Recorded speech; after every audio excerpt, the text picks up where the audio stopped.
माँ, ये राधिका है, तुम्हारी बहू। राधिका गांव में हॉस्पिटल में नर्स का काम करती है। बस हम दोनों में दोस्ती हो गई और हमने शादी कर ली। राधिका, माँ के पैर छू। अरे चल हट नालायक। अरे मैंने क्या क्या सपने देखे थे कि तेरी शादी किसी अमीर घर में करूंगी और दहेज में लाखों रुपए लूंगी, और तू गांव की इस मामूली लड़की को मेरी बहू बनाकर ले आया। लेकिन बेटे की जिद के आगे सुनीता देवी मजबूर हो जाती है। राधिका सुनीता देवी को फूटी आंख भी नहीं भाती थी। तुम चिंता मत करो भाग्यवान, हम दोनों मिलकर अपनी बहू को इतना सताएंगे कि वो हमसे तंग आकर ये घर छोड़कर चली जाएगी। फिर हम अपने बेटे की शादी किसी बड़े सेठ की बेटी से कर देंगे, ठीक है? अगले दिन सुनीता देवी अपने बेटे का कमरा साफ कर रही होती है। तभी बहू के सामान में उसे एक बड़ी बड़ी मूंछों वाले आदमी की तस्वीर दिखाई देती है और उसके कंधे पर एक बड़ी सी बंदूक टंगी होती है। तस्वीर के नीचे लिखा होता है डाकू मंगल सिंह। ये किसकी तस्वीर है बहू? ये मेरे पिताजी की तस्वीर है। बस फिर क्या था। ये सुनते ही सुनीता देवी के हाथ पैर कांपने लगते हैं। वो भागती हुई सीधा अपने पति के कमरे में जाती है। अरे गजब हो गया जी, गजब। अरे क्या हो गया भाग्यवान?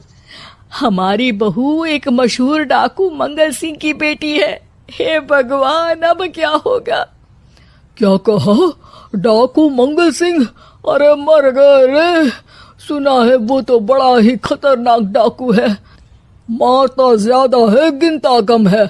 लोग पुलिस वाले भी उसके नाम से कांपते हैं।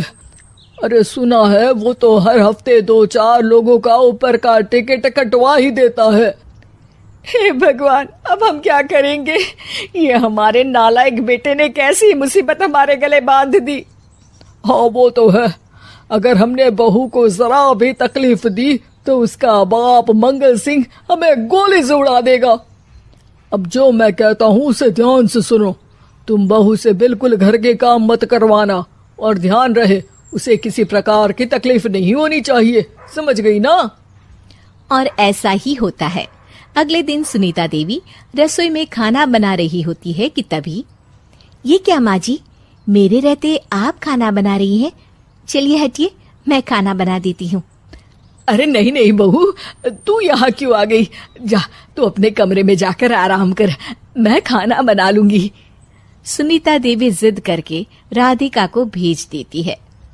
फिर एक दिन, अरे फर्श पर कितनी धूल जमी है, माँ जी देखेंगी तो नाराज हो जाएंगी, मैं अभी यहाँ पोछा लगा देती हूँ। राधिका जैसे ही पोछा लगाने लगती है कि तभी उसके ससुर की नजर उस पर पड़ती है। बंसीलाल भागता हुआ वहां आता है। अरे नहीं नहीं बहू, तुम ये क्या गजब कर रही हो? बहू तो बेटी समान होती है और हम ना अपनी बेटियों से काम नहीं करवाते। तुम आराम से बैठकर YouTube पर किड लॉजिक चैनल की सास बहू की कहानियां देखो। वो लोग ना बहुत अच्छी अच्छी कहानियां बनाते हैं। सच? आप देखते हैं? अरे मैं तो रोज देखता हूँ। शहर की बहू तो मेरी फेवरेट कहानी है। हाँ, ये कहकर बंसीलाल पोछा लगाने लगता है। इस तरह राधिका के सास ससुर सारा दिन उसकी खुशामद में लगे रहते हैं और उसे किसी महारानी की तरह रखते थे। कैसा लगा बहू? पिज्जा टेस्टी तो है ना? अच्छा, मीठे में क्या खाओगी बोलो तो? माँ जी, मुझे तो काजू कतली बहुत पसंद है और उसके बाद 1 गिलास लस्सी मिल जाए तो मजा आ जाएगा। ये सुनते ही सुनीता देवी अपने पति को कोहनी मारते हुए कहती है, अरे सुना नहीं, बहू क्या मांग रही है? जल्दी से भागकर बाजार जाइए और सब खरीद कर ले आइए। हाँ हाँ भाग्यवान, अभी जाता हूँ। राधिका की तो 5 उंगलियां घी में थी। वो तो अपने ससुराल में मजे कर रही थी। दूसरी तरफ राधिका की सास उसके लिए कभी नई साड़ी खरीद लाती तो कभी उसके लिए नए गहने बनवा देती। फिर एक दिन डाकू मंगल सिंह अपनी बेटी राधिका से मिलने अपने आदमियों के साथ आता है। उन सबको देखते ही राधिका के सास ससुर डर के मारे कांपने लगते हैं। मर गया रे। डाकू मंगल सिंह तो सच में कितना डरावना दिखता है, ऊपर से इतनी बड़ी बंदूक लेकर घूमता है। कैसे हैं समधी जी? क्या हुआ? आप इतना घबरा क्यों रहे हैं? और आपको इतना पसीना क्यों आ रहा है? आपकी तबीयत तो ठीक है ना? जी अभी तक तो ठीक है, पर लगता है बहुत जल्द खराब होने वाली है। क्या कहा आपने? जी कुछ नहीं, बताइए बताइए कैसे आना हुआ।